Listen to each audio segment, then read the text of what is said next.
नमस्कार। कक्षा 10 सामाजिक विज्ञान अध्ययन के क्रम में हम लोग आज अर्थशास्त्र विषय में जो हमारी पुस्तक है एनसीईआरटी की कक्षा 10 में प्रकाशित है, आर्थिक विकास की समझ के अंतर्गत अध्याय 2 भारतीय अर्थव्यवस्था के क्षेत्रक। अब आपके लिए, कक्षा 10 के विद्यार्थी के लिए यह नई नई चीज़ें हैं। यद्यपि अभी आप जब चर्चा में देखेंगे, हम लोग आगे बढ़ेंगे तो आप देखेंगे कि सारी बातें तो हमारे आसपास की हैं और हम जानते हैं।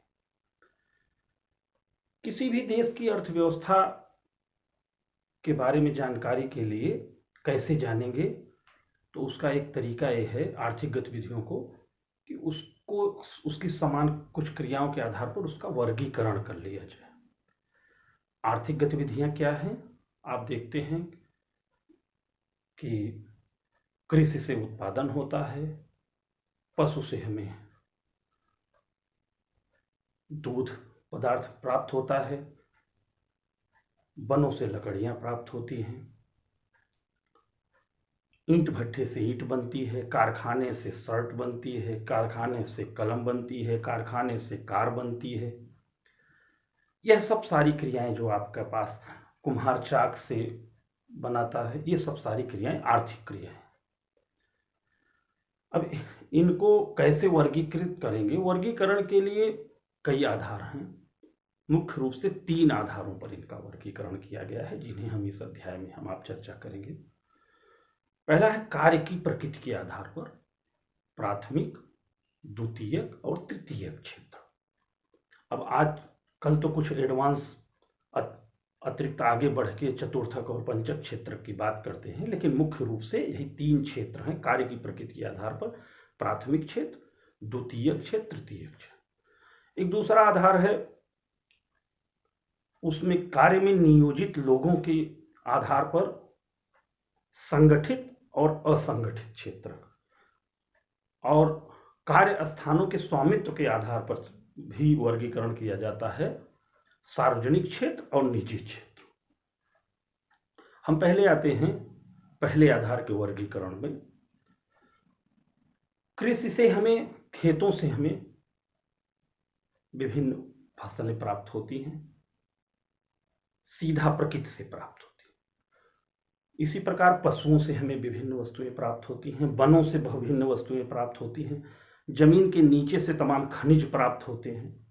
यह सब सीधा प्रकृति से प्राप्त होते हैं और इन्हें किसान कृषि करके प्राप्त करता है, पशुपालक प्राप्त करता है, और वन खानों से हम प्राप्त, ये सीधा प्रकृति से प्राप्त होती हैं।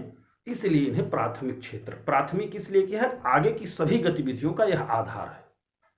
बिना इसके ये अन्य किसी भी आर्थिक गतिविधि की कल्पना नहीं कर सकते। तो ये जो शुरुआती कार्य है कृषि, सीधा प्रकृति से जो हमें प्राप्त होता है, आप समझने का प्रयास करें। चाहे वो कृषि हो, पशुपालन हो, वनों से वस्तुएं एकत्र करना हो, और खानों से हमें जो सीधा प्रकृति से प्राप्त होती है वस्तुएं, उन्हें प्राप्त करने की जो क्रिया है, एक क्रिया तो होती ही है। कृषि से प्राप्त करने के लिए कृषि करना पड़ता है, बहुत सारे कार्य, पशुपालन के लिए अलग कार्य है, और खानों के लिए अलग। ये प्राथमिक क्रियाएं हैं। बहुत सारे लोग आप देखते होंगे इन क्रियाओं में लगे रहते हैं। अब प्रकृति से प्राप्त इन वस्तुओं, और ये सीधा प्रकृति से प्राप्त होती है, इनमें मूल कृषि है, इसलिए इसका प्राथमिक क्षेत्र का एक नाम कृषि और सहयोगी क्रिया क्षेत्र भी कह सकते हैं, प्राथमिक क्षेत्र है। इसमें आप ये समझिए कि वह क्षेत्र भी शामिल है जो प्रकृति से सीधा खानों से हमें प्राप्त होता है। दूसरा क्षेत्रक है द्वितीयक क्षेत्रक में प्रकृति से प्राप्त वस्तुओं से जो हम उन्हें उत्पादित, जैसे प्रकृति से गेहूं प्राप्त हुआ, उस गेहूं से हमने आटा बनाया, आटे से बिस्किट बनाया, सूजी बनाया। इसी प्रकार खनिजों से प्राप्त लोहे से कारखाने से तमाम सारी वस्तुएं बनाया, प्रकृति दूध से मक्खन बनाया, और फैक्ट्रियों से बहुत सारे उत्पाद बनाए। तो जो प्रकृति से प्राप्त वस्तुओं से जो निर्माण, मिट्टी से ईंट बनाया, ये सब द्वितीयक क्षेत्रक हैं। अर्थात प्रकृति से प्राप्त वस्तुओं में जो निर्माण हो रहा है इन वस्तुओं की सहायता से, वो द्वितीयक क्षेत्रक है। ये उद्योग मुख्य रूप से हैं, इसलिए इन्हें औद्योगिक क्षेत्रक भी कहा जाता है। बहुत सारे लोग विभिन्न कारखानों में, जो भी आपके आसपास कारखाने लगे हैं और प्रकृति से प्राप्त वस्तुओं से किसी वस्तु का निर्माण, ब्रेड की फैक्ट्री है, आपकी दूध से मक्खन बनाने की फैक्ट्री, जो सारी क्रियाएं ये हैं, ईंट का भट्ठा, ये सब द्वितीयक क्षेत्रक है। प्रकृति से प्राप्त वस्तुओं से की सहायता से वस्तुओं का निर्माण करना। कपास हमें प्रकृति से सीधा प्राप्त हुआ है, उससे धागा बनाना, कपड़ा बनाना द्वितीयक क्षेत्रक है। अब कुछ क्रियाएं ये प्राथमिक और द्वितीयक हो गई। कुछ क्रियाएं ऐसी हैं इन दोनों के भी अतिरिक्त हैं। जैसे हमने मान लीजिए सूरत में कपड़ा बनाया, मानव ने प्रकृति से धागे से प्राप्त से उसके मेल की सहायता से कपड़ा बनाया। उस कपड़े को ट्रक से एक स्थान से दूसरे स्थान, सूरत से बंबई लाए, बंबई से इलाहाबाद लाए, इलाहाबाद से सूरत। तो ये जो एक स्थान से, ये भी एक कार्य है, बिना इसके हमारे तक पहुंच नहीं पाएगा। कुछ लोग इसका क्रय विक्रय का कार्य कर रहे हैं। इसी प्रकार इन कृषि से उत्पादित या इन उद्योगों से उत्पादित वस्तुओं को रखने के लिए कुछ स्थान होते हैं, भंडार गृह। इस प्रकार परिवहन और शीत गृह, इन वस्तुओं को एक स्थान दूसरे स्थान से ले जाने के, सूचनाओं के आदान प्रदान के लिए टेलीफोन, दूरसंचार का उपयोग करते हैं। इसके अलावा बैंकों से ऋण लेते हैं इन कार्यों के लिए, बैंकिंग। तो परिवहन, बैंकिंग, भंडारण, यह सब जो कार्य है यह तृतीयक क्षेत्र हो गया। और अब तृतीयक क्षेत्र का आधार और भी बड़ा है। जैसे कुछ लोग हैं, जैसे शिक्षक, यह भी कार्य कर रहे हैं लेकिन किसी वस्तु का उत्पादन नहीं कर रहे, सेवा दे रहे हैं। तो सेवा का क्षेत्र भी है, बहुत बृहद है। चिकित्सक, शिक्षक, छोटी सेवाएं देने वाले, नाई, धोबी, मोची, वैज्ञानिक, सॉफ्टवेयर डेवलपर, ये सब सेवा क्षेत्र है। ये भी तृतीयक श्रेणी के अंतर्गत आता है। तृतीयक क्षेत्र का विस्तार बहुत तेजी से हो रहा है।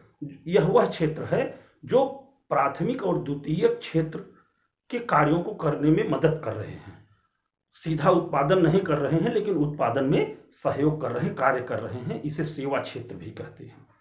जैसे एक शिक्षक किसी चीज का उत्पादन नहीं करता, वह पढ़ाने का कार्य करता, अपनी सेवा। चिकित्सक आपको चिकित्सा देता है, आर्थिक क्रिया तो है, उसके बदले में उसे धन प्राप्त होता है। और वकील, ये सब सेवा क्षेत्र हैं। तो प्राथमिक, द्वितीयक और तृतीयक क्षेत्र। इसमें एक किसी राष्ट्र की अर्थव्यवस्था में किस क्षेत्र का कितना योगदान है, इसकी भी गणना करते हैं। यह बड़ा कठिन काम है। आप सोचेंगे इतने कार्य हैं, तो इससे उत्पादक वस्तुओं से सांख्यिकीय आंकड़ों के आधार पर निकालते हैं। आपने देखा कि किसी देश के पहले तो ऐतिहासिक रूप से प्राथमिक क्षेत्र का ही अधिक रहता है, सीधा उत्पादन प्रकृति से। फिर उनके आधार पर हजारों साल पहले विभिन्न चीजों का उत्पादन प्रारंभ हुआ। धीरे औद्योगिकरण के बाद सीधा वस्तुओं का निर्माण अधिक बढ़ा, बहुत सारे लोग कारखानों में काम करते हैं।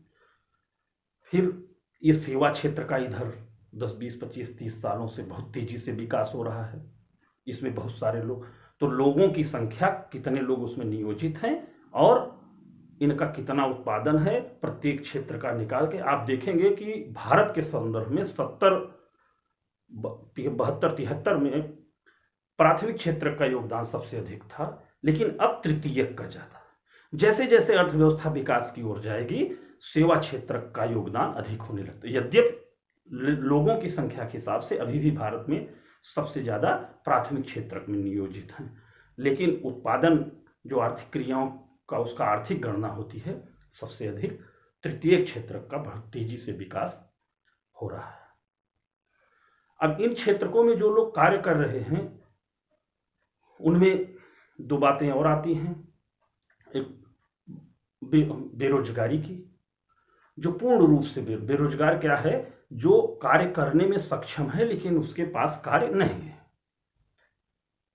भारत की एक बड़ी समस्या प्रच्छन्न छिपी हुई या अल्प बेरोजगारी है। यह क्या है? मान लीजिए किसी परिवार के पास 2 बीघे जमीन है और 7 लोग हैं, सब उसी में काम करते हैं। अगर 2 लोग और खेती का कार्य 2, 3, 4 विभिन्न सीजन वाइज, जब बुआई कटाई का कार्य है तभी हो, तो बाकी समय वो खाली रहते हैं, तो ये आंशिक रूप से बेरोजगार हैं। और इनमें से कुछ को अगर दूसरी जगह लगा दिया जाए तब भी वो खेती होती रहेगी और आय परिवार की बढ़ जाएगी। इसका दूसरा तरीका भी है, अगर उनकी कृषि में सरकार कुछ नियोजित कर दे, उन्हें सिंचाई की सुविधा दे दे, आधुनिक संयंत्र दे दे, वे आधुनिकतम उत्पादन करें सब्जियों की और उसको ले जाके शहर में कुछ लोग लग जाएं बेचने, तो उसी में सब नियोजित हो सकते हैं, उसमें धन अर्जित कर दे। इस दिशा में भी काम हो रहा है। दूसरा आधार अर्थव्यवस्था के क्षेत्र का जो हम लोगों का है, संगठित और असंगठित। पहला आधार जो प्राथमिक, द्वितीयक, तृतीयक हम लोगों ने अध्ययन किया, यह कार्य की प्रकृति के आधार पर है। जो सीधा प्रकृति से प्राप्त होता है प्राथमिक, उनसे जो निर्माण किया द्वितीयक, और जो उनमें सहयोग कर रहे हैं इनडायरेक्ट रूप से, वह तृतीयक क्षेत्रक है। इससे संबंधित प्रश्न आपकी परीक्षा में बहुत सारे आते हैं। कार्य दे दिया जाएगा कि यह प्राथमिक का है कि तृतीयक का है, 4 कार्य लिख दिया, कह दिया कि इसमें से कौन प्राथमिक का है या यह कार्य किस क्षेत्र का है। इससे संबंधित प्रश्न निश्चित रूप से आते हैं। यह अत्यंत महत्वपूर्ण अध्याय है आपके कोर्स के हिसाब से। आपके अगर आप यह बात समझे रहेंगे कि जो सीधा प्रकृति से प्राप्त है वह प्राथमिक है, सीधा उस कार्य में जो लगा है, और जो निर्माण में लगा है उस प्रकृति से प्राप्त वह द्वितीयक, और जो इनडायरेक्ट सेवाएं हैं निर्माण में सहयोग करने की, वह तृतीयक है। वह तृतीयक है। यह 3 आपको क्षेत्र हैं। अब दूसरा संगठित असंगठित, यह है कार्य क्षेत्र की व्यवस्था के आधार पर। कुछ लोग बड़े बड़े कारखानों में काम करते हैं, वहां कारखाना अधिनियम, श्रम अधिनियम द्वारा उनकी सेवाओं को, सरकार की विभिन्न योजनाओं द्वारा वो पंजीकृत रहते हैं। उनकी सेवाएं, काम के घंटे, सेवा शर्तें सब निश्चित होती हैं। इसे संगठित क्षेत्र कहते हैं। लेकिन बहुत सारे लोग छोटे छोटे ईंट भट्ठों में, दुकानों में, छोटे छोटे कारखानों में कार्य करते हैं जिनका कोई लेखा जोखा नहीं, उसे असंगठित। यहाँ पे असंगठित क्षेत्र में काम करने वालों के लिए बहुत संकट है। उन्हें ज़्यादा समय तक काम कराया जाता है। उनकी जो रोजगार का साधन है उसका कोई स्थायित्व तो नहीं है, जब चाहे जब निकाल दें। क्यों? सरकार इस दिशा में असंगठित क्षेत्र में कार्य करने वाले लोगों के कल्याण के लिए विभिन्न योजनाएं ला रही है। उनका जो थोड़े भी वर्कर लगाए हैं उनके पंजीकरण पर ध्यान दिया जा रहा है, लेकिन फिर भी संगठित क्षेत्र की अपेक्षा असंगठित क्षेत्र में दिक्कत। आप संगठित असंगठित का अंतर समझ लीजिए। बड़ी आधुनिक ढंग से या सिस्टमेटिक ढंग से संगठित संगठनों में कार्य करने वाले, औद्योगिक इकाइयों में कार्य करने वाले लोग उस संगठित क्षेत्र है, और छोटे क्षेत्र असंगठित क्षेत्र है।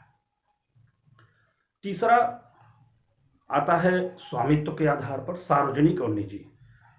आप सुने होंगे वो सरकारी नौकरी करते हैं, वो प्राइवेट नौकरी। यही है, जो सरकारी नौकरी है ये सार्वजनिक क्षेत्र है, जिस पर सरकार का नियंत्रण है। यहाँ सरकारी कारखाने भी हैं, सरकारी स्कूल कॉलेजेस भी हैं, और प्राइवेट भी हैं।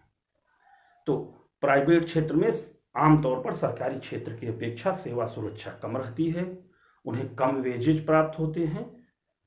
इस तरीके से बच्चों अर्थव्यवस्था के क्षेत्रकों का 3 आधार पर वर्गीकरण हुआ: प्राथमिक, द्वितीयक, तृतीयक। कार्य की प्रकृति के आधार पर, कार्य करने वाले नियोजित लोगों के आधार पर संगठित असंगठित, और स्वामित्व के आधार पर सार्वजनिक और निजी। जय हिंद।